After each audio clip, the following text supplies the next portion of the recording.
या चहा घ्या आणि वेळेची काळजी नका करू तुम्ही. काम वेळेत पूर्ण होईल, कुठलाही अडथळा आला तरी. सारंग सर, तुमची एक गोष्ट फार आवडली. नाही म्हणजे इतका मोठा सण असताना देखील तुम्ही आम्हाला टाइम दिलात. यावरूनच कळतंय की तुम्ही आमचं काम वेळेत पूर्ण कराल. हे आमच्या आईने शिकवलंय. काही असू दे, पहिलं काम मग बाकी सगळं.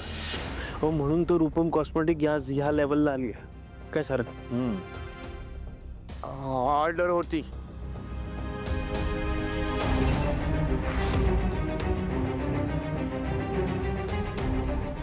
अमृता वहिनी, कोणी काही ऑर्डर केलंय का? नाही, मी काही नाही ऑर्डर केलं. ओ आय एम सॉरी, मी विसरले, मीच ऑर्डर केलेली. ऍक्च्युली आपल्याकडे पाहुणे येणार होते ना, त्यामुळे मग मी मागवलेलं. या आत्या. वहिनी थांब, त्याला येऊ दे ना. या ना आत्या. ऐकू येतंय? आत या. इकडे ठेवा ते पार्सल.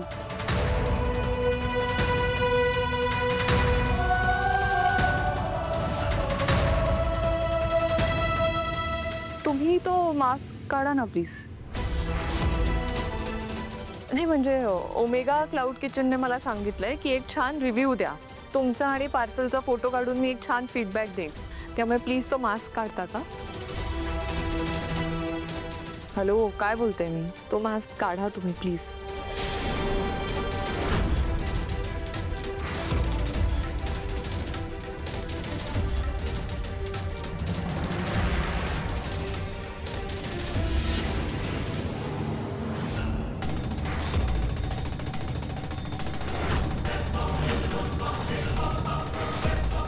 दादा, सखदेव तू? हे तू सांगितलं नाहीस तू हे काम करतोयस आता? सर, हा सखदेव भागवत, सारंगच्या बायकोचा सख्खा भाऊ. ॲक्च्युली त्यांची फायनान्शियल कंडिशन अशी काही खास नाही आहे, थोडी कमीच आहे. त्यामुळे अशी छोटी मोठी कामं करावी लागतात त्याला. ऐश्वर्या मॅडम, हे काम छोटं नाही आहे. आणि कोणतंही काम छोटं नसतं ही माझ्या आई बाबांची शिकवण आहे. कष्ट करण्यात कसली लाज आहे? आणि माझ्या दादाच्या खांद्यावर माझ्या घराची जबाबदारी आहे. एक जबाबदार पुरुष जेव्हा घर सांभाळतो ना, तेव्हा त्याच्या अंगावर पडेल ते काम करायला तो तयार होतो. पण घरच्यांना कोणासमोर हात पसरू देत नाही. त्यांची काळजी घेतो, त्यांचं पोट भरतो. आणि माझा दादाही तेच करतोय. घरात मोठा भाऊ असला ना की तो घराचा आधार असतो. माझा दादाही माझ्या घराचा आधार आहे आणि मला अभिमान आहे त्याचा. आणि त्याने हे काम केलं म्हणजे तो कमी नाही पडत. उलट कोणतीही लाज न बाळगता घरच्यांसाठी कोणतेही काम करण्याची तयारी दाखवणारा एक जबाबदार भाऊ आहे माझा. वा, अहो यांचं कौतुक करायलाच पाहिजे. अहो आपली बहीण एका श्रीमंत घरामध्ये म्हटल्यानंतर सुद्धा तिच्या जीवावर जगणारे असंख्य लोक मी पाहिलेली आहेत. आणि स्वतःच्या हिमतीवर काम करून जिद्दीनं स्वाभिमानानं जगणारी अशी माणसं दुर्मिळ. आम्हाला तुमचा अभिमानच वाटतो. सारंग सर, आमची कंपनी योग्य व्यक्तीबरोबर डील करतीये त्याची मला पूर्ण खात्री पटली आहे. थँक्यू.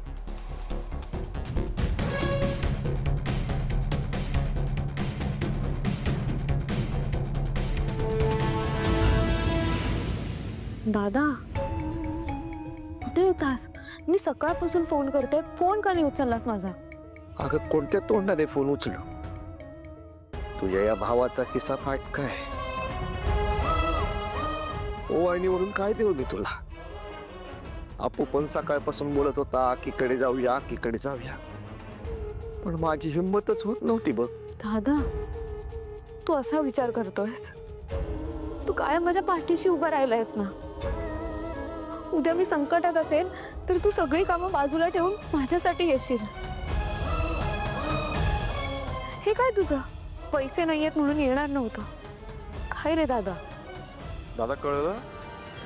हा, नाही कळलं असेल ना तर मग तुझी बहीण तुला अरे मी समजवतो तो. अरे सकाळपासून वाट बघतीये तुझी. एवढ्या क्षुल्लक कारणामुळे का नाही आलास तू? दादा, पैशांपेक्षा नाती महत्वाची. समजवलं हा मी दादाला. अगं हस ना आता. बस पाठावर मला राखी बांधायची.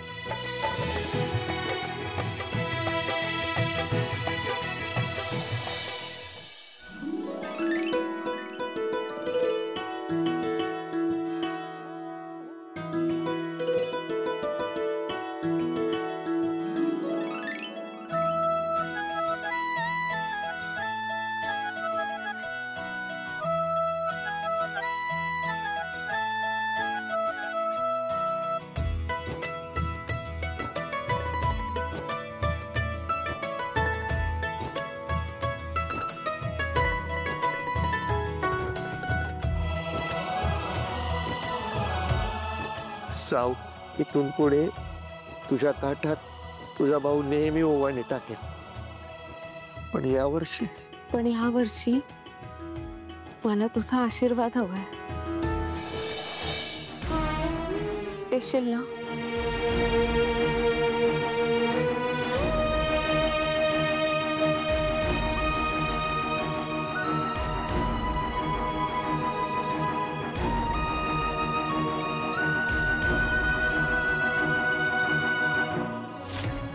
डिलिव्हरी घेऊन आलेला मुलगा सगते होता हे तुला माहित होतं ना ऐश्वर्या? मला कसं माहित असणार? ऐश्वर्या, उगाच भोळेपणाचा हाव आणू नकोस हा. तुला जर माहित नव्हतं तो कोण आहे मग त्याला घरात कशाला बोलवलंस? काय तर म्हणे त्याला रिव्ह्यू द्यायचे, त्याचा मास्क काढायला लावला. याचा अर्थ काय काढायचा ऐश्वर्या? ह्याचा अर्थ तुला जो काढायचा आहे तो काढ. पण एक लक्षात ठेव, त्या लायकी नसलेल्या लोकांसाठी तू स्वतःच्या बायकोला जाब विचारतोयस. लायकी नसलेली लोक? कोणाची लायकी काढतेस तू? अगं प्रत्येकाची लायकी त्याच्या पैशानुसार नाही ठरत ऐश्वर्या. ए हॅलो, आवाज खाली आ. आणि आहे माझ्यासाठी पैसा इम्पॉर्टंट. खिशात पैसे असले ना तरच त्या माणसाला रिस्पेक्ट मिळतो. त्याच्या पैशावरून त्याची लायकी ठरते. आणि नेक्स्ट टाइम माझ्याशी आवाज चढून बोलायचं नाही. खूप महागात पडेल तुला. ऐश्वर्या, शेवटची राखी राहिली. बहिणी एक काम कर ना, उद्या सकाळी घरी जाऊन अपूलाही राखी बांध. दादाने आत्ताच घेऊन यायला हवं होतं ना त्याला. मला आठवण येते त्याची. अक्के, अप्पू, अप्पू, कुठे होतास तू? मला किती आठवण येत होती तुझी. आता आलोय ना मी. सावली, मला असं वाटलं की अप्पू आल्यानंतर चेहऱ्यावर स्माइल येईल, पण तू तर रडतीयस. आनंद नाही झाला का? परत घेऊन जातो. चल. नाही, तुम्हीच घेऊन आलात ना याला. मला सांगायचंय ना मग. अगं मग सरप्राईज कसं राहिलं असतं? हा, चला चला चला चला, लवकर लवकर लवकर रक्षाबंधन करा. रक्षाबंधन केली नाही तर आपल्याला गिफ्ट कसं देणार? बबलू दादा, अक्कीनं माझ्या हातात राखी बांधली ना, हेच माझ्यासाठी सर्वात मोठं गिफ्ट असेल. हो का? चल राखी बांधते तुला. चल.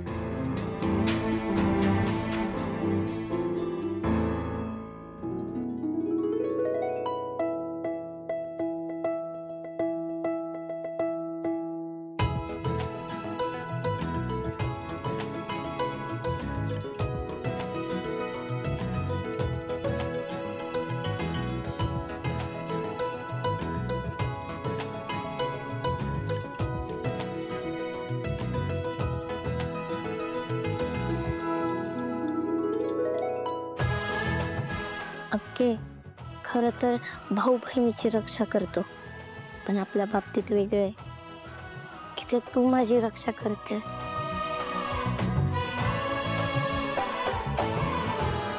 अप्पू, गिफ्ट नको आहेत?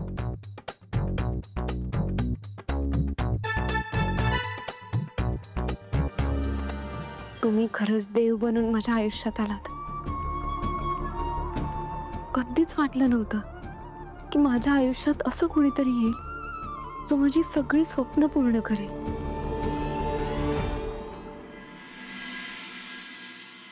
सावली, सावली. हो आले.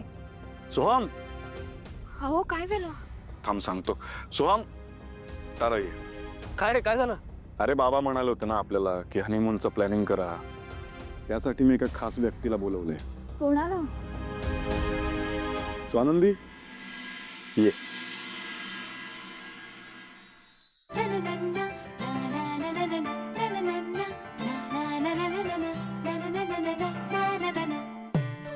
Hello. Hi. Hello. Hello. Swanandi Sarpotdar, honeymoon travel expert. हनीमूनच्या प्लॅनिंगसाठी आपली मदत करणारी ती. वाव. या बसा. सो मला कळलं तुम्ही सगळे तुमचं हनीमून प्लॅन करताय, म्हणजे अर्थात तुम्ही काहीतरी विचार केला असेलच. सावली, तुझी काही स्वप्न असतील ना? काही नाही. अगं लाजतेस काय? काहीतरी मनात असेल ना की मला इथे जायचंय, मला तिथे जायचंय. सारंगकडे काय बघतेस? सारंग, तू नाही विचारलंस का तिला कुठे जायचंय ते? मी तिच्या सोबत असलो ना की तिला कुठेही जायला आवडतं. फक्त मी तिच्या सोबत असायला हवं बस. सावली, आपल्या मनात काय चाललंय हे आपल्या जोडीदाराला नीट कळलं ना की सगळं सोपं होतं आणि मज्जा येते. त्यामुळे मनातलं सांगत जा. बरं झालं तू हे सगळं तिला सांगतेस, नाही तर सारंग सर जे म्हणतात तेच. किती गोडा करे तुम्ही दोघं. पण माझी स्वप्न आहेत हा. म्हणजे मला आउट ऑफ इंडिया माझा हनीमून सेलिब्रेट करायचा आहे, पण सोहमला भारतातच सेलिब्रेट करायचा आहे हनीमून. म्हणजे टू बी व्हेरी स्पेसिफिक, मला मालदीवला जायचं आहे आणि सोहमला मनालीला. कारण हनीमून ट्रॅव्हलशी निगडीत माझ्या काही आयडियाज आहेत. म्हणजे कनेक्टिव्हिटी, कन्व्हिनियन्स, कम्फर्ट सगळा विचारात घेतला पाहिजे ना. एक्झॅक्टली. आणि खरं तर योग्य बोलताय तुम्ही. कारण मला वाटतं तुम्ही भारतात हनीमून प्लॅन केलं पाहिजे. कारण बघा ना, भारतातलं वातावरण आपल्या ओळखीचं असतं. इथली माणसं आपलीशी वाटतात. आणि खरं सांगू, इथल्या हवामानात आपण कधीही आणि कसंही ऍडजस्ट होऊ शकतो. आणि ह्याच्या उपर जाऊन भारतात किती सुंदर जागा आहेत फिरायला जाण्याच्या. एक मिनिट, आम्ही तुला बोलवलं इथे आमच्या हनीमूनचं प्लॅनिंग करायला. सो तू ना आमच्या मनाप्रमाणे लोकेशन सजेस्ट कर, तुझ्या मनाप्रमाणे नाही. आणि तू आम्हाला अक्कल शिकवतेस. मला सांग, तुझं लग्न झालंय का? नाही, माझं लग्न नाही झालंय. मी एक्झॅक्टली. मग तू नको ठरवूस आम्ही कुठे जायचं ते. तारा, अगं तिचं ऐकून तरी घे. अगं ट्रॅव्हल एक्सपर्ट आहे ती. सारं, तारा, खरं तर मी लादत नव्हते तुमच्यावर काही. मी फक्त माझ्याकडे जे काही नॉलेज आहे, म्हणजे मी तिथेच काम करते ना, त्यामुळे मी फक्त इन्फॉर्मेशन शेअर करत होते. ते माहिती आहे मला, पण मला आउट ऑफ इंडियात जायचंय. As simple as that. Okay. Tara, बापरे, जागवल्या त्या. Please don't mind.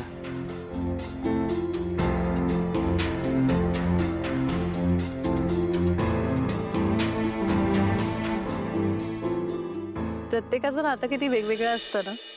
काही वेळा दोन जणांना मिळून मोठ्यातल्या मोठ्या गोष्टीचा सुद्धा एकमेकांच्या कोऑर्डिनेशनने छान ताळमेळ साधता येतो. आणि काही वेळा दोन जण एक साधं ठिकाण सुद्धा ठरवू शकत नाहीत एकत्र. अगदी बरोबर. पण मला वाटतं जर प्रेम असलं ना तर ठिकाण कोणतंही असो, आपली माणसं सोबत असायला हवी. आणि जर मन जुळलेलं असेल तर बाकीच्या गोष्टी जुळायला वेळच लागत नाही. सावली खूप गुणी आहे, खूप समजूतदार आहे. आणि समजून घेणं ही काही तडजोड नाही आहे. समोरच्याच्या आनंदात आपला आनंद शोधणं ही एक कला आहे. वा, म्हणजे खरं तर इथे मी काउन्सिलिंग करायला आले होते तुमचं, पण खरं तर मीच तुमच्याकडनं 4 गोष्टी शिकून जाणार आहे आता. म्हणजे खरं तर कठीण परिस्थिती हे नातं तोडत नसते, उलट अशा परिस्थितीत नातं मजबूत होतं. आणि ह्याचं उत्तम उदाहरण आहात हा तुम्ही दोघं. छान आहात, असेच राहा कायम. आणि सावली, थँक्यू फॉर दिस नॉलेज. स्वानंदीताई, माफ करा, तारा तुम्हाला जे काही बोलली ना, तुम्ही मनाला लावून घेऊ नका. त्यांचा स्वभाव. Nothing taken.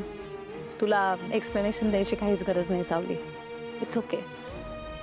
आणि खरं सांगू का, मी समहाऊ हे ऐकते सारखं. माझं लग्न नाही झालंय ना, म्हणून कदाचित बोलून गेले असतील ते. It's okay. किती समजूतदार आहात तुम्ही. विठुरायाने जशी माझी आणि सारंग सरांची भेट घडवून दिली आहे ना, तसंच तुम्हालाही अगदी समजूतदार नवरा मिळेल.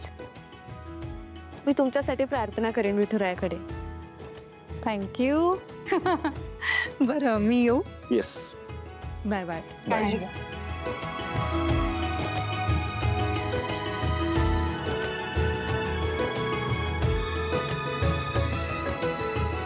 सोहम, तू मला समजून घेत नाहीस. अरे लग्नाआधी तू किती वेगळा होतास आणि आता एवढं बदलशील असं वाटलं नव्हतं मला. मला नाही बोलायचं तुझ्याशी, तू जा. तारा जरा शांत होशील.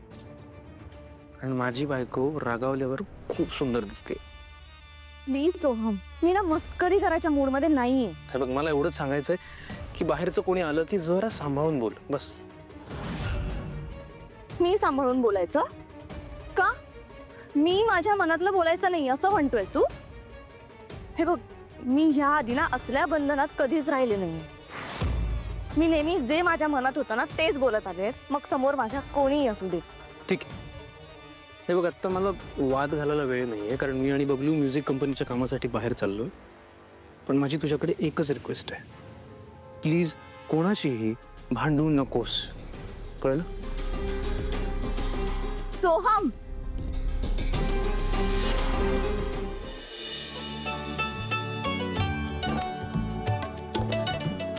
जगन्नाथजी, कसे आहात तुम्ही? आणि तुम्ही इथे अचानक? अगं, लेकीला भेटण्यासाठी अचानक काय किंवा नियोजन पूर्ण काय, सगळं सारखंच. तुझी काळजी वाटली ना म्हणून भेटायला. मला माहिती आहे तुम्हाला नक्कीच काहीतरी जाणवलं असेल, म्हणून तुम्ही काळजीने भेटायला आलात. बोला, काय झालं?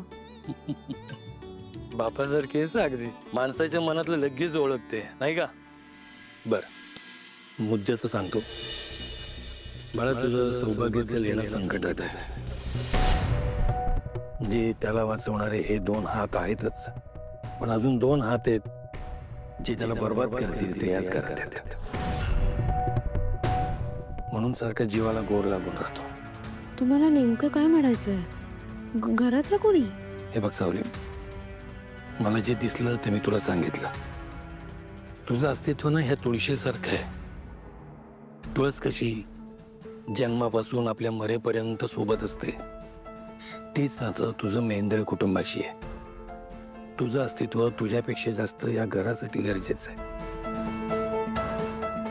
काळजी घे. पण जगन्नाथजी, हे बघ, मी आत्ता एवढंच तुला सांगू शकतो, बाकीचं वेळ आल्यावर नक्की सांगेन. चल, निघू नका लगेच. जेवणाची वेळ झाली, जेवण करून जा ना. नाही ना, वेळीच का गं, मला 2-3 महत्वाची कामं आहेत, ती टाकली. म्हणजे आधी तुला भेटावं आणि मग ती करावी. जावं लागेल बाळा. अहो, पण मी आज खीर बनवणार आहे. खीर? बर, आज काय विशेष? श्रावण महिना सुरू झालाय ना, म्हणून मला विठुरायाला आधी नैवेद्य दाखवायचं आहे, मग 5 लहान मुलांना जेवायला घालायचंय आणि मग मी जेवणार. बर, असा नियम असतो माझा प्रत्येक श्रावणी शनिवारी. आणि शिवाय सारंग सरांना पण खीर खूप आवडते, म्हणून तुम्ही खीर खाऊन जा. मी खाऊन गेलो असतो, पण मला खरंच 2 कामं महत्वाची आहेत, ती मला आधी करावी लागते. तू एक काम कर ना, मी खाणार नाही असं नाही, डब्यात भरून घरी पाठव ना. बरं, मी पाठवून देईन. काळजी घे.